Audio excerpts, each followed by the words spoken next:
In our sermon series, Pass It On, we've been exploring ways in which we might pass on our faith, the faith we have in Jesus. It involves listening, learning, and welcome. And in this fourth part of the sermon series, we will explore how we can pass it on through the ways we serve. Pass it on, serve. A few weeks ago, I was on holiday in Carlisle, and I spent an afternoon in the Tullie House Museum. Here it is. My friend and I decided to explore the costume collection, which included pieces from the 1700s to the present day. We went upstairs. We met a museum guide who was really enthusiastic and passionately told us about all the collection. He told us about the fabric and the designs. We were impressed that some of the older pieces would have been sewn by hand. Now, for those of you that sew, look at the pleats on that dress. It would have been sewn by hand. I'm very impressed. He also told us about the people who'd worn them and the society norms that shaped their lives. Marjorie Jackson was a spinster who had a fabulous collection of clothes. Here's one of them. But she was cruelly nicknamed the Miser of Carlisle by a male journalist in the 1800s. The guy believed this was because she rejected offers of marriage, and therefore her wealth was not transferred over to a man. Yeah. He also told us about women who'd saved their clothing coupons for a wedding dress in 1947, and how scrubs were insufficient without PPE when working on COVID wards. Clothes are essential to give us dignity so we don't have to be naked. They keep us warm, they keep us dry, they keep us cool, they express our personality and can link us with others through our work or school through a uniform. Now, you may wonder why I always wear blue and white. I am a Methodist deacon, and we wear navy and white, the colours of my religious order. And thankfully, unlike my predecessors who had to sew their uniforms to a prescribed pattern, I at least have the freedom to choose my style. The clothes in Tullie House had powerful stories to tell about human life. Over 2,000 years ago, clothes also told a powerful story. The story is in the Bible in Acts chapter 9. Serve, help the poor. It only took one faithful woman to believe. Her name was Tabitha. It only took her way of serving to help a whole community. Tabitha was always doing good and helped the poor. She got on with what she did best. She sewed, made clothes, and helped the poor, especially the widows in her town. Widows who at that time culturally would have had very little financial support and often faced destitution when their husbands died. Tabitha passed on her belief in God through serving and generously giving clothes to those who could least afford them. It took one man to reach out with Jesus' love to Tabitha. His name was Peter. Tabitha's illness and death left the community grieving. Her impact in the community was significant enough that the community sent men to ask Peter to come. We need you. Peter had been with Jesus when he was alive. We're not told what the community expected, but it was important that someone who'd been so close to Jesus, who now taught about Jesus and performed miracles in Jesus' name, came to this grieving community. Peter arrived and looked at the clothes Tabitha had made. He heard the stories from the widows of how she'd served the community. He heard how she had helped them and how they loved her. It took one supreme act of transformation to change the community.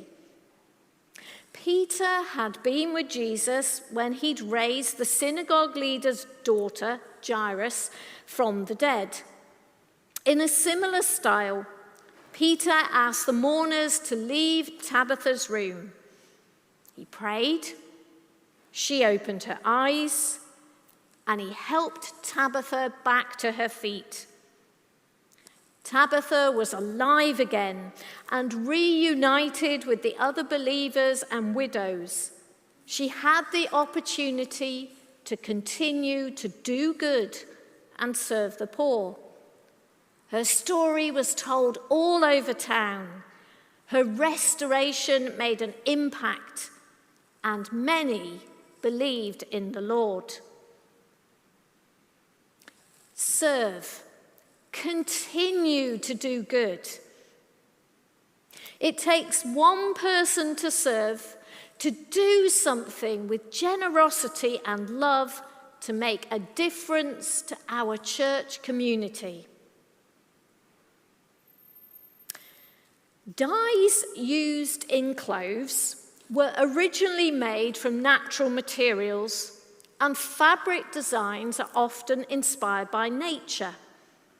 So let's shift focus now and look at flowers. God's gift of creation is a blessing we can enjoy. I'm amazed that roses are already out in people's gardens. Feels a bit early to me, but roses are blooming. The beautiful flowers in church may help us focus our thoughts, help us to pray, and thank God for creation.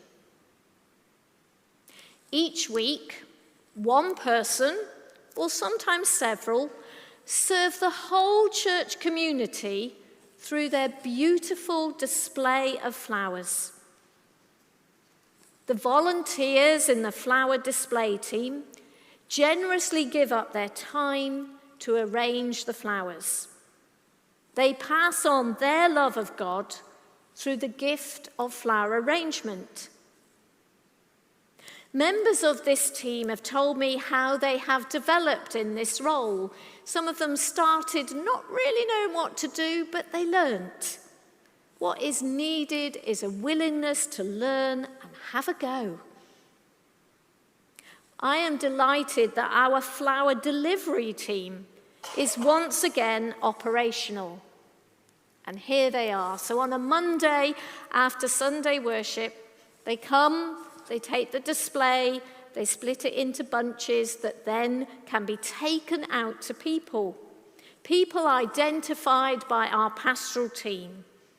The flowers are a gift from church which symbolize our love and care for each other. These volunteers get on doing what they do best.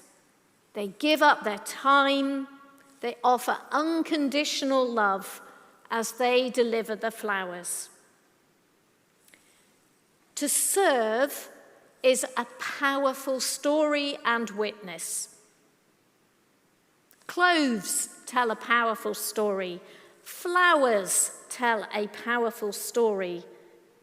But there are also many other ways in which we can serve God and others. As Lewis said earlier, I'm grateful for the many volunteers who make things happen here at church. You're amazing. Thank you. We are so blessed by you. Your service tells a story of God's generosity and love, a story of wanting to give something back. Thank you. Over the previous months, we have highlighted aspects of volunteer work at High Street through our newsletter articles, Volunteer of the Month. We're going to just have a look at some now. So we've got litter picking, Wesley's Cafe, the gathering, and many of the other wonderful things that you do, Elaine. Building blocks, display of the window. Just an example. God delights in each of us, and we all have something to give. We all have an opportunity, like Tabitha, to do good. What is God calling you to do? How might you serve? Perhaps as an online host. Perhaps recording a Bible reading at home. Perhaps serving in the flower display or flower delivery team. Perhaps serving in children's church. Perhaps serving coffee between our two services. Perhaps serving in the welcome team. Perhaps singing in the choir or worship band or reading or something I've not even thought about. Perhaps you feel God is calling you to do something, but you're just not sure what it is. I invite you to think and pray.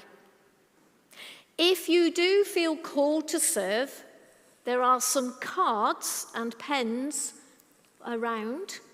Or if you're watching online, please put something in the chat and we will get back to you, or contact me at deaconsarah@highstreet.church. If you do feel called to serve, please fill in the card. Either leave it on the pew or give it to one of our stewards at the end of the service. And then Reverend Mark and I will follow these up and look forward to meeting you for a conversation. Now, it might be that you've got an idea about what you'd like to do. Write it down. Or it might be that you just want to offer a little bit of time, but you're not sure to do what. Still, write that down. I look forward to our conversations.